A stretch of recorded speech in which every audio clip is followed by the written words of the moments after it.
OK, comme on a vu, la vitesse de réaction en chimie peut comporter plusieurs unités.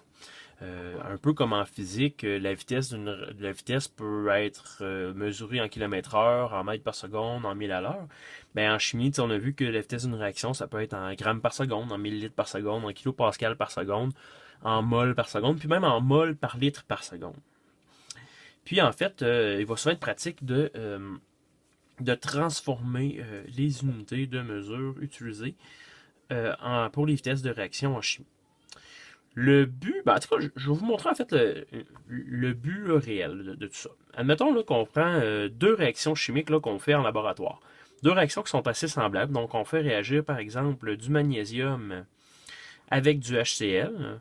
Réaction que tu as probablement déjà faite. Là. C'est la queue, puis ça donne du H2 gazeux. Puis admettons qu'on fait exactement la même réaction, là, mais avec du zinc cette fois-ci. Donc, tu vois là, c'est vraiment pareil. ZnCl2 aqueux plus H2 gazeux. Bon, fait que dans le fond, tout simplement, ce qu'on a fait pour mesurer la vitesse de ça, là, on aurait par exemple mesuré une variation de masse. Donc, on a mesuré notre magnésium au départ. On a mesuré le temps que ça prenait pour que le magnésium disparaisse complètement. Ça nous a donné une certaine vitesse. Admettons que la vitesse du magnésium ici, bon, j'invente un chiffre là. Admettons que ça nous donnait 1,1 fois 10 à la moins 5 grammes de magnésium par seconde. Puis que la vitesse avec le zinc, admettons, était de 2 fois 10 à la moins 5 grammes, c'est des grammes de zinc, là, par seconde. Si je te demande laquelle des deux réactions est la plus rapide, ben, rapidement, tu vas dire, ben là, 1.1 fois 10-5, 2 fois 10-5, cette réaction-là est la plus rapide. Ben, en fait, c'est un piège. Cette réaction-là est plus lente, malgré que le chiffre est plus grand. Ça peut te sembler bizarre, mais simplement parce que dans le fond, on ne peut pas comparer ces vitesses-là ensemble, parce que des grammes de magnésium et des grammes de zinc, c'est vraiment pas la même chose. Par exemple, à chaque fois qu'une mole de magnésium réagit, donc une certaine quantité d'atomes, chaque fois qu'une mole de magnésium réagit, c'est 24,3 grammes de magnésium qui ont réagi. Si je fais réagir une mole de zinc, ben c'est 65,38 grammes qui ont réagi. Donc tu vois, pourtant, c'est exactement la même quantité d'atomes qui ont réagi, mais vraiment pas la même masse. C'est donc pas comparable. Si on veut comparer ces deux réactions-là, il faut absolument transformer nos vitesses de grammes par seconde à mol par seconde. Grammes par seconde à mol par seconde. Je vais te montrer comment faire, tu vois, c'est assez simple. Donc, par exemple, pour le magnésium.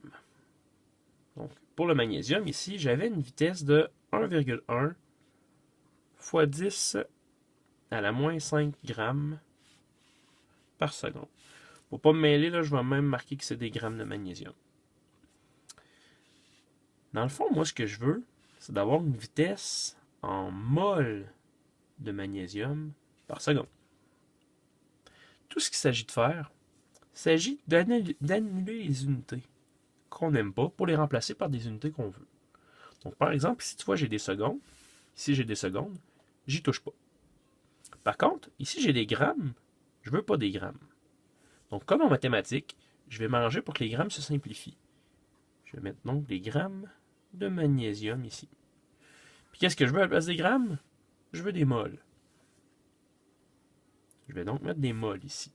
Des moles de magnésium. Les grammes vont s'annuler. Qu'est-ce qui va me rester comme unité? Des moles par seconde. C'est exactement ce que je voulais. Bon, ça va me prendre des chiffres ici. Donc, ce que je sais, c'est qu'une mole de magnésium, c'est 24,3 grammes de magnésium. Donc, concrètement, ce que je fais sur ma calculatrice, je vais faire 1.1, je vais l'allumer en premier, 1.1 fois 10.5, divisé par 1, moi je ne le ferai pas parce que je sais ce que ça donne, fois 1, je ne le ferai pas, je sais ce que ça donne, divisé par 24.3, qui me donne 4,5 5 fois 10. 1, 2, 3, 4, 5, 6, 7. Fois 10 moins 7 mol de magnésium par seconde. Donc, j'ai une première vitesse ici. Je peux refaire la même chose pour le zinc. Donc, je vais rapidement. Là, on avait 2 fois 10 moins 5 grammes par seconde. Je multiplie par 1 mol de magnésium, c'est 65,38 grammes. Donc, mes grammes s'annulent. Il reste des mols par seconde. Donc, je vais me placer. 2E moins 5 divisé par 65,38. On obtient donc 3,05 fois 10 moins 1, 2, 3, 4, 5, 6, 7 fois 10 moins 7 mol par seconde. Regarde ce que je vous disais. Alors que tantôt, on avait une plus grande vitesse ici, en grammes par seconde, si on prend la peine de transformer ça en mol par seconde, la vitesse avec le magnésium est plus grande qu'avec le zinc. Donc, le zinc réagit plus rapidement, le magnésium réagit plus rapidement que le zinc, puisque plus d'atomes réagissent en 1 seconde que dans la deuxième réaction. De là l'importance de transformer les unités. Bon, là ici, c'était un cas assez simple. Un cas que vous pourriez rencontrer, ça serait par exemple, là où il faudrait transformer par exemple un volume de gaz, donc des millilitres par seconde, en mol par seconde. Pour vous expliquer ça, en fait, là, je vais vous demander d'aller à l'exemple de la page 245 dans ton livre. Ça vaut sérieusement la peine que tu pèses sur pause puis que tu ailles lire le problème en premier. Bon, moi, je ne pèserai pas sur pause. Hein. Fait que tu vois ici, on te donne tu as un problème en fait là, avec différentes informations, donc je ne lirai pas avec toi puisque déjà tu le lis. Les informations qu'on tire de ce problème-là, c'est que on connaît une température, 22 degrés Celsius, on connaît une pression, 102,3 kPa. Le temps, donc la réaction s'est faite en 1 minute 26 secondes. On sait que c'est un problème par déplacement d'eau. Ça, c'est un gros problème. C'est même un peu plate. Je vais prendre la peine de le souligner parce que ça se peut que j'oublie de te l'expliquer sinon. Donc, déplacement d'eau, puis on sait que le volume est égal à 46,8 millilitres. Le volume de CO2 qu'on a recueilli. 46,8 millilitres. Bon, fait que là, dans le fond, à la page 245, on a rapidement fait le problème. Pour mesurer la vitesse, on a mesuré une variation de volume sur une variation de temps. Donc ici, dans le fond, c'était la vitesse de production du CO2. Je ne referai pas ce problème-là. Ce qu'on te dit, c'est que ta vitesse est de 0,54 millilitres par seconde. Bon, comment je ferais pour transformer ça ici en mol par seconde? Ben, en fait, c'est pas très compliqué. Je dois transformer un volume de gaz en mol. De V à N. On a vu dans les premiers chapitres que pour transformer un volume en mol pour les gaz, on doit utiliser la fonction PV est égale à nRT. Donc si je cherche un nombre de mols, le volume je le connais déjà.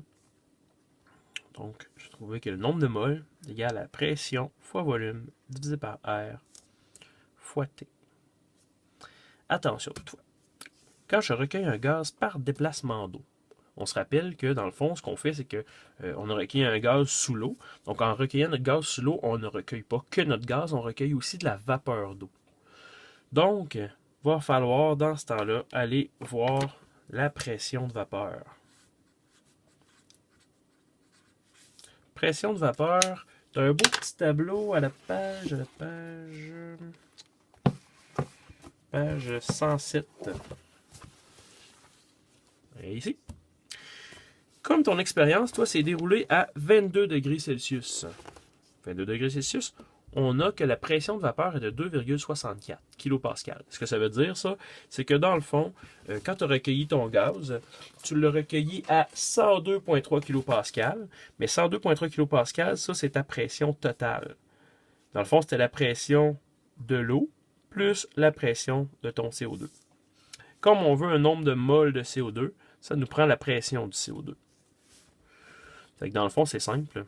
La pression, ça va être 102,3 kPa moins 2,64 kPa. Ça va être une étape qui va être vraiment très souvent oubliée. Faites attention à ça. C'est un bon piège. Ça arrive vraiment souvent, principalement dans les laboratoires. Donc, le volume, ici, bon, on avait recueilli 46,8 ml. N'oubliez pas de mettre ça en litres. Donc, 0,46. Non, je passe à ça.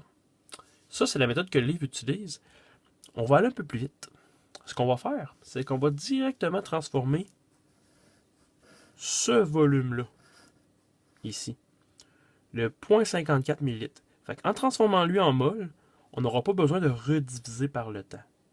Puisqu'ici, c'est déjà une vitesse, on va juste transformer cette unité-là. Un peu comme on a fait plus haut. On avait tout simplement transformé des grammes en mol. Fait qu'ici, on va tout simplement transformer ces millilitres-là en mol. Donc ici, 0,54 ml, ça fait dire 0,0054 litres. R, 8,314, c'est ma constante, là. Kilopascal, litre, mol, Kelvin. La température, 22 degrés Celsius, on n'oublie pas de mettre ça en Kelvin, là. Donc 295 Kelvin. Je fais ça sur ma calculatrice, ça c'est un nombre de moles de CO2. Donc 102,3 moins 2,64 fois 0,00054 divisé par 8,314 divisé par 295. On obtient donc un volume de 2,2, pas un volume, mais un nombre de moles. 2,2 fois 10 à la moins 1, 2, 3, 4, 5 moles. Là, dans le fond, ce que je venais de te dire, ok, c'est que ma vitesse est égale à 0,54 ml par seconde. Moi, là, je viens de te dire que 0,54 ml, oh, je suis même pas bonne place, 0,54 ml, c'est égal à ça de mol. Fait que j'ai le droit de dire que ça, c'est directement des mols. Tu vois, j'ai juste remplacé ce chiffre-là, donc je ne touche pas à ce qu'il y a en bas. J'ai donc ici ma vitesse en mol par seconde. Si jamais on te demandait la vitesse en mol par litre par seconde, des fois là, ça se peut que tu vois ça aussi comme ça. Là. Mol, litre à la moins 1, seconde à la moins 1, c'est vraiment la même chose. Okay?